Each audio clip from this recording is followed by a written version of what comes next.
kalau di event organizer itu tidak menentu, kadang 12 juta, kadang cuma 500.000 gitu. Cape Town masuk 5 top destinasi kunjungan travel dunia. Dan alhamdulillah masuk luar biasa.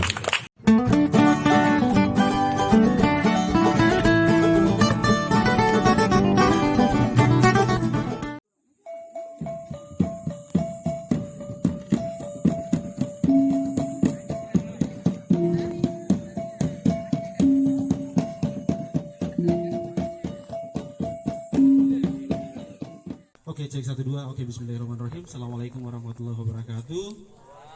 Selamat siang menjelang sore, walaupun gerimis, namun insya Allah tidak menurunkan semangat adik-adik, teman-teman peserta semua untuk bagaimana mendengarkan beberapa pemaparan materi. Jadi hari ini konsepnya, izin narasumber, hari ini konsepnya semi formal, tidak terlalu formal-formal amat karena kita dalam kondisi hujan juga dan dalam kondisi bagaimana kita konsepkan kegiatan ini agar teman-teman fresh. Jadi jangan hanya 3D duduk diam dengar, tapi bagaimana teman-teman dapat berinteraksi dengan pemateri depan. Karena ini momentum yang sangat luar biasa, jarang-jarang kita dapat bertemu dengan mereka. Seperti misalnya Bang Petra, hari ini kita bertemu dia, tapi kadang dia sibuk survive di hutan bersama tamunya. Kebanyakan tamu-tamu Bang Petra itu dari luar negeri yang hendak datang di Kepulauan Buton, yang ingin melihat keindahan alam yang ada di Kepulauan Buton yang jarang mereka dapatkan di daerah mereka. Karena memang jujur ya Bang, kalau di luar negeri itu kebanyakan skyscraper, gedung pencakar langit, kemudian juga perkotaan yang sudah sangat canggih, yang kemudian mereka ingin cari hal yang baru yang tidak ada di negara mereka. Ngapain mereka datang ke Indonesia dan kemudian mau liburan dengan hal yang sama di luar negeri, seperti itu. Yang kemudian sebentar Bang Petra coba sharing berbagi bersama teman-teman bagaimana kiat-kiat atau memulai bisnis yang berkaitan dengan pariwisata khususnya, kemudian adalah dengan membangun koneksi dengan orang-orang yang ada di luar. Bahasa Inggris merupakan hal yang utama, tapi yang paling penting adalah mendorong teman-teman untuk bisa memulai bisnis tersebut. Kemudian yang berikutnya, di tengah-tengah dua narasumber ini, teman-teman sudah bisa melihat teasernya atau kaosnya Kururio. Beliau adalah CEO atau founder Kururio. Teman-teman yang belum mendownload aplikasinya silahkan download sekarang, yang bisa mungkin bisa gunakan. Saya mengenal beliau sudah cukup lama juga, yang kemudian sangat bergeliat di dunia UMKM juga, tapi lebih berbasis digital, yang kemudian beliau banyak membantu UMKM yang ada di Indonesia ya, tidak hanya Sulawesi Tenggara, bahkan khusus Bau-Bau, tidak hanya seperti itu. Namun kemudian beliau mencoba melihat peluang ini dengan statusnya mungkin kita atau UMKM yang masih terdampak COVID dan kemudian PPKM yang kemudian coba membantunya, dan kemudian para UMKM ini tidak mati suri. Mereka punya produk, tapi bagaimana mereka bisa memasarkan tidak, walaupun mereka dalam kondisi di rumah saja. Digital adalah solutionnya, seperti itu. Kemudian yang terakhir yang pakai hoodie warna hitam, seperti yang jelaskan tadi, namanya Alam.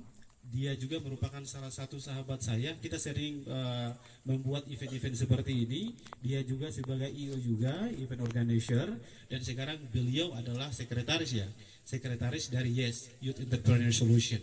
Nanti mereka akan coba berbagi sama teman-teman, dan kemudian teman-teman coba mendengar, meresapi, dan kemudian pasca kegiatan ini tidak hanya membawa pulang kenangan, tapi teman-teman harus call to action.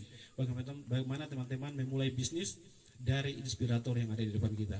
Mungkin karena kondisinya panel tidak akan satu persatu, namun lebih kepada bagaimana abang-abang yang ada di depan ini berbagai terkait dengan kiat-kiat memulai bisnis sesuai dengan passionnya masing-masing. Saya coba mulai mungkin dari Alam yang lebih paling muda ya. Oke, silakan bro, ada mic di depan. Oke teman-teman, semua sudah punya toolkit kan, sudah punya pulpen, kemudian juga sudah punya buku, silakan dibuka. Jangan sampai ada beberapa hal yang ingin ditulis, dicoret-coret, silakan, boleh.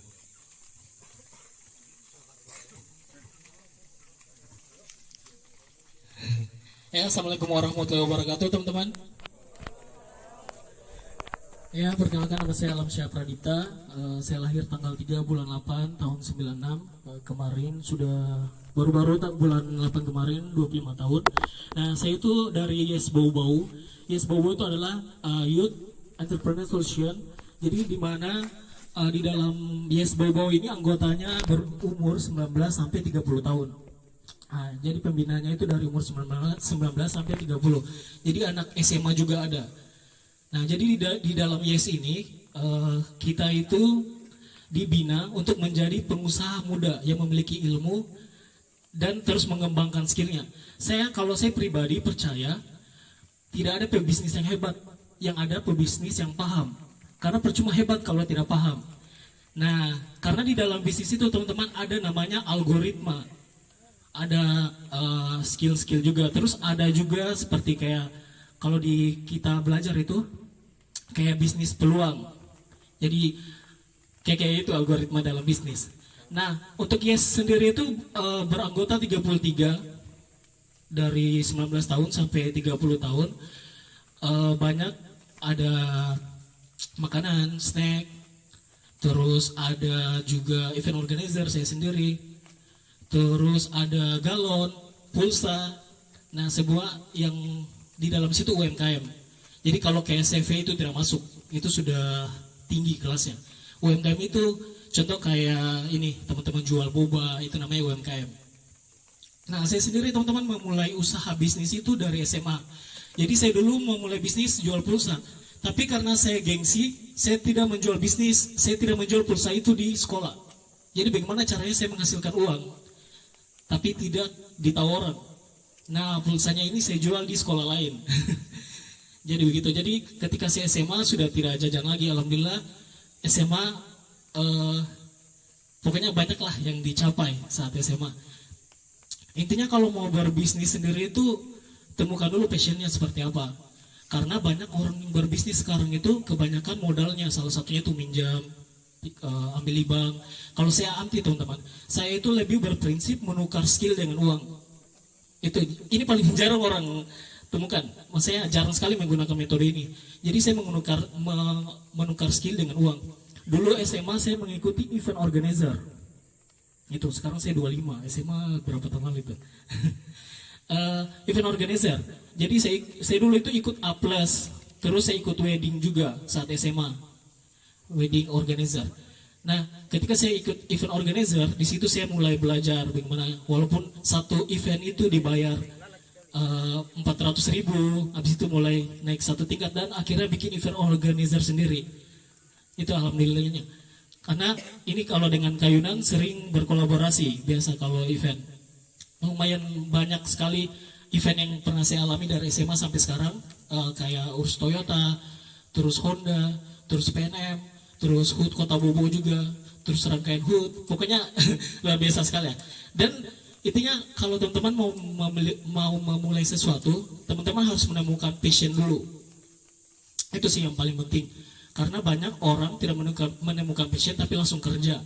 Itu kalau menemukan passion itu seru sekali karena di dunia bisnis itu kalau kita menemukan passion, apalagi kayak saya di event organizer itu gajinya teman-teman tidak terpaut. Biasanya kan biasanya kan gajinya orang 2 juta, 3 juta per bulan. Kalau di event organizer itu tidak menentu, kadang 12 juta, kadang cuma 500.000 gitu. Karena saya juga MC kebetulan, jadi moderator juga biasa. Itu karena dipanggil MC 2,5 gitu. Jadi enaknya kalau kita menemukan passion kita, itu pokoknya seru saja. Pertama gajinya tidak menentu, hasilnya juga lumayan, bisa beli ini beli itu. Nah, selain event organizer saya juga menjual hoodie. Jadi hoodie saya itu tidak pernah sampai di bawah. Jadi saya menggunakan metode marketplace salah satunya, dan alamatnya itu tidak lewat lagi bau-bau, tapi langsung di alamatnya mereka. Jadi kadang orang Bandung nggak pesan juga, tapi barangnya juga dari Bandung. Jadi ongkirnya itu kadang cuma 2.000, cuma 1.000. Jadi tidak pernah sampai di bau-bau. Nah, itu sekedar trik-trik cara bagaimana memulai usaha tanpa mengeluarkan modal. Itu sebenarnya tanpa mengeluarkan modal sih sebenarnya banyak trik-trik cara ini berbisnis. Terus wedding organizer, di sini ada yang pernah dengar Yupula Wedding Organizer? Nah, salah satunya anggotanya ini di depan ada Tiwi, kakak Tiwi. Nah, itu juga saya menggeluti juga di wedding organizer, namanya Yupula. Jadi Yupula itu sekumpulan pemuda yang punya passion yang sama. Pokoknya kita tuangkan dalam wedding ini. Jadi kalau ada wedding kita di dalam situ. Berarti izin ya, boleh. Berarti teman-teman punya kesempatan untuk masuk menjadi bagian daripada Yes ya, Youth Entrepreneur Solution. Ya, betul Boleh. sekali. Boleh. Karena kebanyakan remaja kan. Iya. Oke, teman-teman punya kesempatan. Sisa mencari seperti apa bisnis yang mau digemari. Sip, sesuai Nanti passion. Ya, betul sekali. Mulai sesuatu tanpa mengeluarkan modal, tidak pinjam di bank, tidak minta dari orang tua, saya tukarkan skill dulu nih. Dari SMA sampai semester 1 saya tukarkan skill, menabung, akhirnya buka event organizer dan sebagainya. Itu sih menurutku Kak Yunan. Oh, luar biasa sekali. Berikan tepuk tangan untuk Alam, luar biasa sekali. Semoga teman-teman tidak mengantuk dari apa yang dijelaskan sama Alam, karena ini luar biasa sekali. Banyak mungkin dari orang di luar sana yang kemudian salah paham dengan bagaimana cara memulai bisnis. Yang tadinya mereka ingin menjadi seorang entrepreneurship yang handal, dan kemudian Alam mematahkan itu. Tidak harus handal, yang penting tahu passion kita, dan kemudian teman-teman konsisten di bidang itu. Jangan sampai hari ini teman-teman ingin bisnis boba dan kemudian nanti berubah-ubah. Itu tidak konsistensi. Yang diperlu adalah konsistensi dan sesuai dengan passion kalian. Good, terima kasih. Thank you bro. Tadi Pak Eko bilang bagusnya kita bergeser di situ karena keren sekali backgroundnya. Ini kayaknya tidak hujan nih. Bagaimana menurutnya kalian? Ini kayak di pesta kita. So, bagaimana kita bergeser ke situ ya? Iya, karena tidak digunakan juga mubazir. Bagaimana toh? Iya. Oke, bisa mungkin kita diam dengar. Ada yang ingin mulai bisnis atau ada yang tertarik masuk ke komunitas Yes, Youth Entrepreneur Solution, atau mungkin teman-teman ada yang tidak sependapat dengan dari Bang Alam tadi sampaikan, atau mungkin teman-teman sudah punya bisnis tapi mandek atau stuck, tidak ada perkembangan. Silakan. Tidak harus punya modal yang besar, katanya Alam. Bisa menukarkan skill sehingga menjadi money. Oke, boleh silakan. Dari belakang, mungkin Bang Sahur atau yang dari depan. Belum panas ya? Oke. Oke, terima kasih teman-teman. Kita coba bergeser nanti sebentar ya Bang Alam. Semoga ada banyak pertanyaan buat dirimu. Oke, tepuk tangan dong. Selanjutnya dari di sebelah kanan saya. Ini Bang Petra. Bang Petra akan coba berbagi sama teman-teman. Dia lebih kepada dia spesifiknya ke pariwisata, khususnya banyak mengantar tamu dan juga bercerita terkait travel agent. Sekarang beliau ini bagian daripada travel agent namanya Mimpi Go, yang basisnya itu ada di Bali, betul kan? Oke, silakan Pak. Oke, Bali dan beberapa negara. Kemarin kami sempat dengan Bang Petra mengantar tamu melakukan pemetaan di Pulau Ular. Ada yang sudah pernah ke Pulau Ular?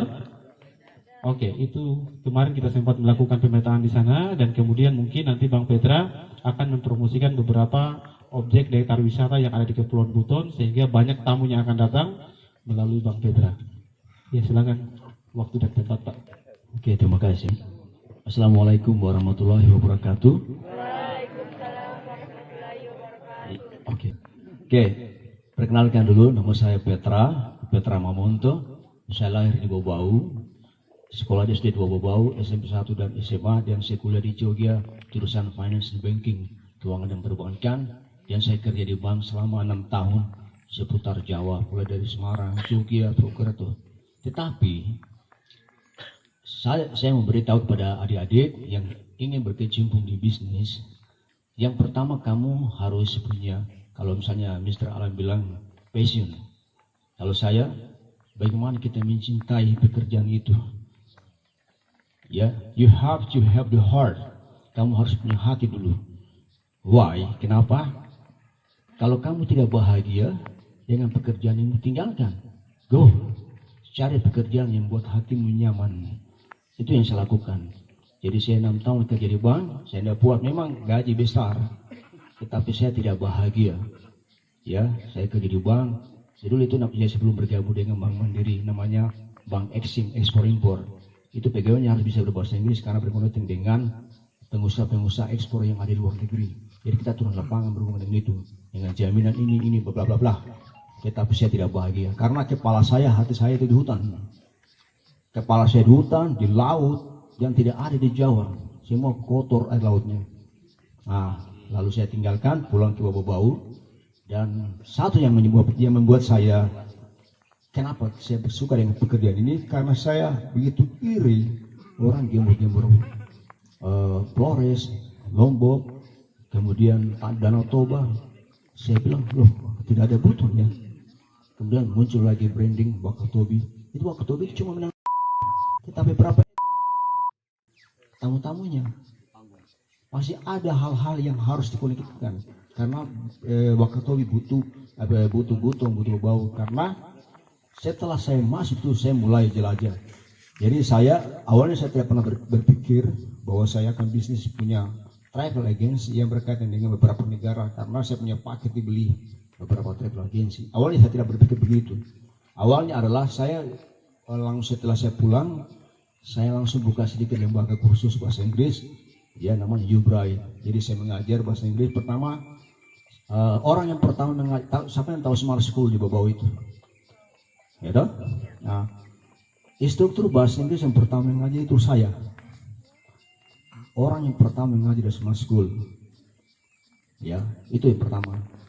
Selama 3 tahun kalau saya tidak salah ya, 3 tahun. Lalu saya sambil mengajar, sambil saya exploring, saya jelajah semua yang ada di Buton, kemudian di Muna, Buton Tengah, lalu sampai di Wakatobi. Karena saya rencana membuat paket wisata. Apakah Capton seutuhnya ini bisa dijual, dan itu saya menantang daerah lain. Dan apakah ini bisnis ini menjanjikan atau bagaimana? Karena ini berkaitan dengan hati nurani, hati kita. Apakah kita punya pekerjaan ini bisa menghasilkan uang atau bagaimana? Ini bukan masalah uangnya loh. Saya bisa kembali ke bank kerja, tetapi bukan masalah uangnya. Ingat, ini bukan masalah besar gaji, tapi kalau kau tidak bahagia dengan pekerjaan itu, kau tinggalkan. Jangan. Ya, apalagi misalnya mungkin ada yang tidak bahagia, tinggalkan. Ya, pun nanti berpikir bagaimana saya dapat pensiun. Tidak usah pusing, kalau kau tidak bahagia, sama aja bohong. Berarti Bang, pekerjaan yang menyenangkan itu adalah hobi yang dibayar ya? Setuju? Seperti itu kira-kira. Ya, jadi saya mulai. Jadi ingat ya, saya sampai sekarang ini tidak segampang itu. Saya butuh dari tahun 2009 setelah orang tua saya meninggal, saya pulang. Saya sempat main bola juga karena saya tim Persibom dulu sepak bola. Ya, bermain bola juga untuk klub dari divisi 2 lanjut. Tapi saya tinggalkan juga. Dan saya mulai explore di tengah semuanya, dan saya mulai undang tamu pertama kali. Yang pertama adalah dari Switzerland. Dari Swiss, ketika saya pergi di Labuan Bajo, Flores, ada undangan teman untuk melihat apakah peluang saya bisa di sana. Awalnya saya berpikir, saya mungkin bisa buka usaha adventure. Saya ada di Lombok sana, saya bisa berhubungan dengan Pulau Komodo apa segala macam. Tapi ketika momennya saya bertemu dengan teman saya, 3 orang cewek dari Swiss, tetangga saya menginap di sini, dia di sebelah. Dia tanya, dari mana? Dia bilang begini, dia pakai bahasa Inggris. Saya bilang saya dari Buton. Dia jawaban, di mana itu Buton? Di situ membuat kepala saya sakit. Ternyata Buton itu tidak dikenal. Potensinya besar sekali. Lalu saya bilang Buton itu berada di Sulawesi Tenggara dan berdekatan dengan, dia cuma tahu Wakatobi, tapi dia belum pernah. Dia dengar Wakatobi itu dari teman-teman, karena yang dari 3 cewek ini, satu ini adalah instruktur diving, dan dia menjadi instruktur saya ketika saya ajak ke Buton. Lalu setelah 1 minggu saya mau pulang ke Bau-Bau, ke Buton, dia ikut. Awalnya tidak ada rencananya, dia ikut karena ada undangan ke Tanah Toraja. Jadi dia ikut ke Bau-Bau. Saya bawa hutan pertama yang saya bawa itu adalah hutan yang berada di Samprona dulu. Ya, hutan. Siapa yang pernah ke hutan Samprona? Belum pernah? Hutan Samprona, bukan ini ya Bang? Ini bukan itu hutan pinus ya? Bukan itu pinus, ya, hutan Samprona. Ya, hutan yang isinya ada air terjun Samprona, ada air terjun Kantungaran. Oh, ya. Sudah. Ya. Nah, itu saya bawa dulu. Di situ dia tertarik, lalu dia pulang ke negaranya, dia cerita. Jadi makin lama saya mulai banyak tamu. Lalu saya tinggalkan pekerjaan saya mengajar bahasa Inggris di semua school, saya tinggalkan semuanya dan saya mulai fokus pekerjaan. Jadi yang pertama saya lakukan untuk membawa tamu-tamu adalah saya harus melatih dulu diri saya dulu.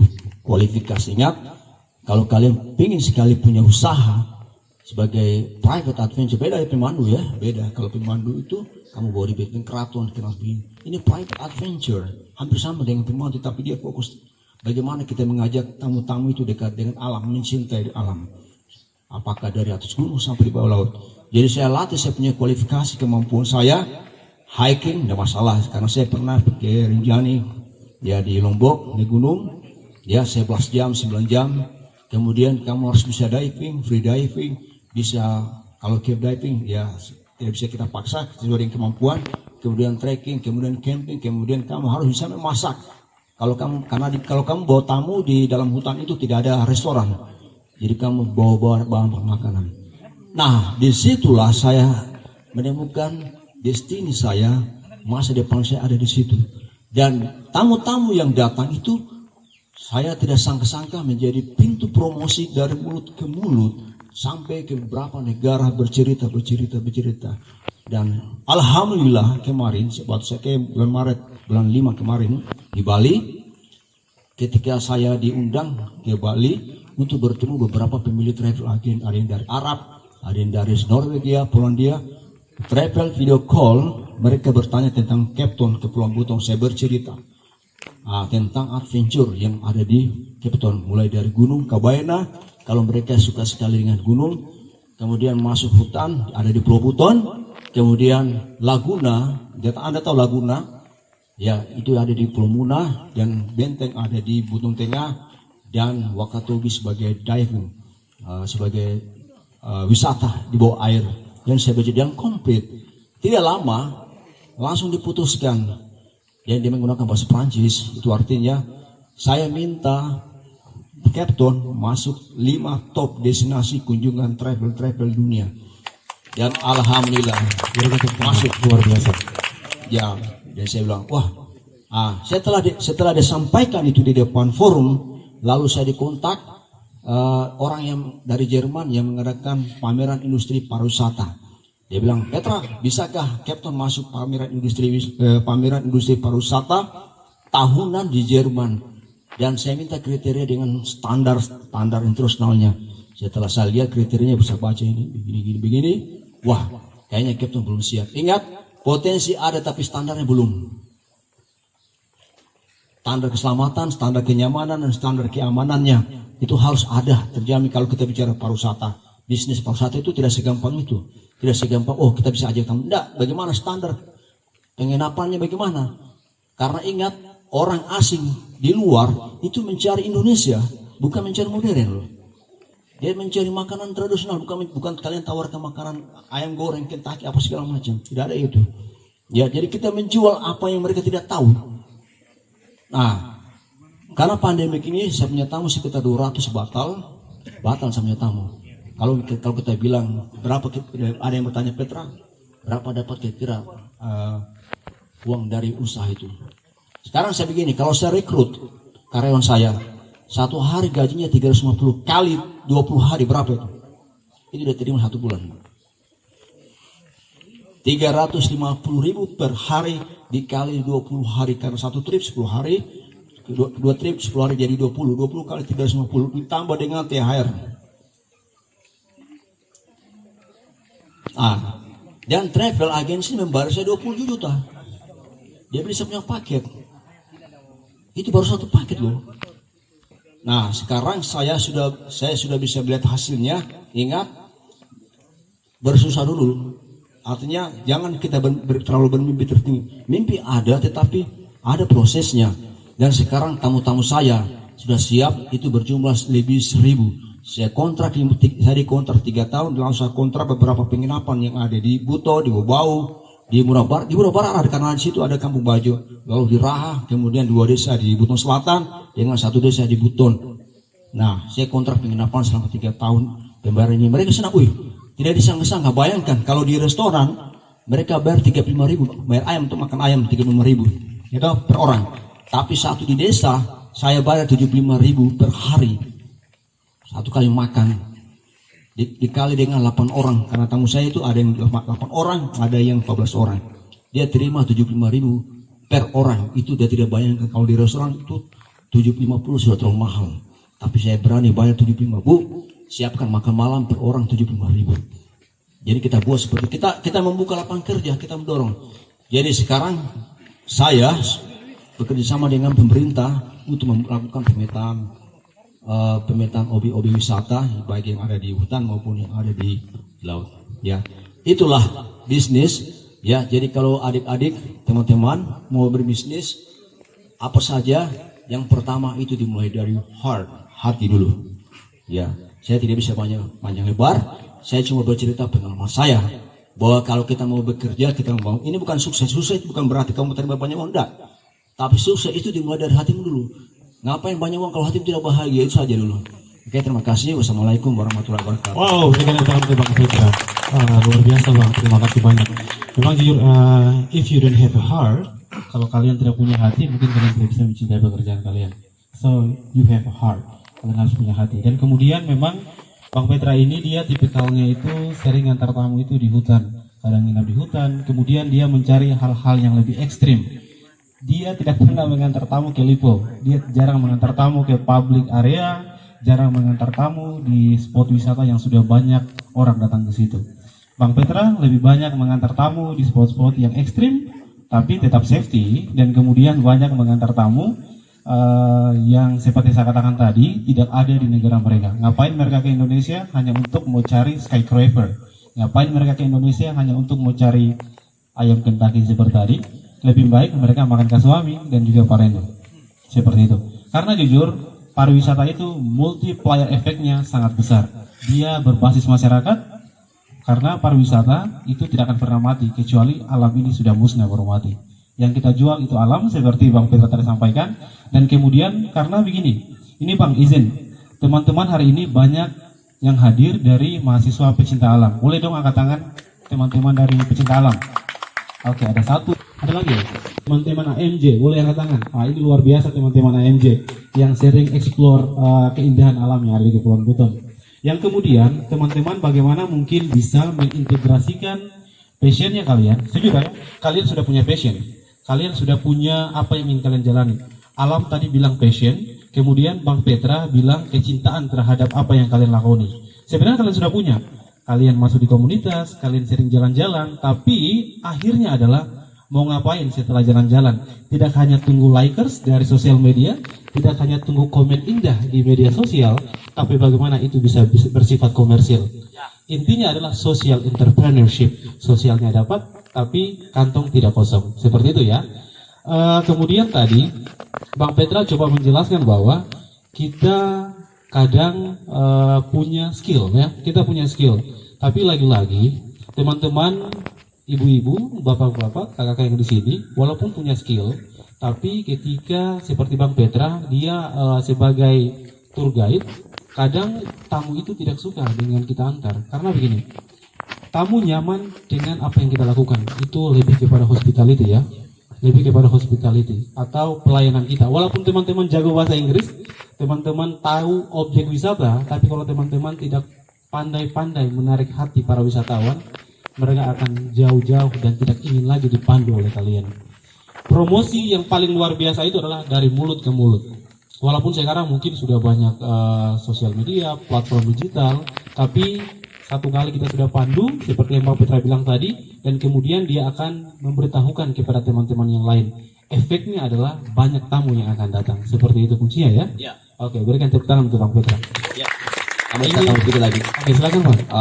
Tanggal 6 ini ada tamu saya dari Australia, 6 November sampai tanggal 18. Lalu kalau tanggal 21 saya ada undangan lagi, ada beberapa travel agensi yang mau bertemu lagi saya. Artinya mereka sudah siap untuk semua itu.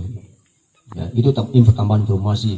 Jadi jangan malu bertanya sesat jalan. Jadi kalau ada yang mau ingin tanya tentang bagaimana bikin seperti apa, travel agensi seperti apa, pemalu seperti apa, seperti tadi Om Yudan sudah jelaskan tentang skill atau apa segala macam. Itu ada standar semuanya itu. Terima kasih. Luar biasa sekali, terima kasih Bang. Ingin belajar UMKM, ada sama Bang Alam. Ingin belajar bagaimana membawa tamu, bahasa Inggris juga ada sama Bang Petra. Yang kemudian semua satu paket. Kalau ingin ada yang ingin belajar digital, yang kemudian diintegrasikan dengan aplikasi, ada sama Bang Eko. Orang asing itu datang ke Indonesia mencari Indonesia. Jadi jangan tawarkan yang modern. Ingat, jangan mempromosikan pariwisata kalau lingkungan kita masih rusak dan masih ada sampah-sampah yang masih berserakan. Artinya jangan kasih malu diri. Ya, kita butuh jenderal-jenderal lapangan di pariwisata. Kenapa? Karena yang paling paham persoalan pariwisata itu bukan mereka, tetapi adalah pelaku-pelaku pariwisata dan pegiat-pegiat pariwisata itu.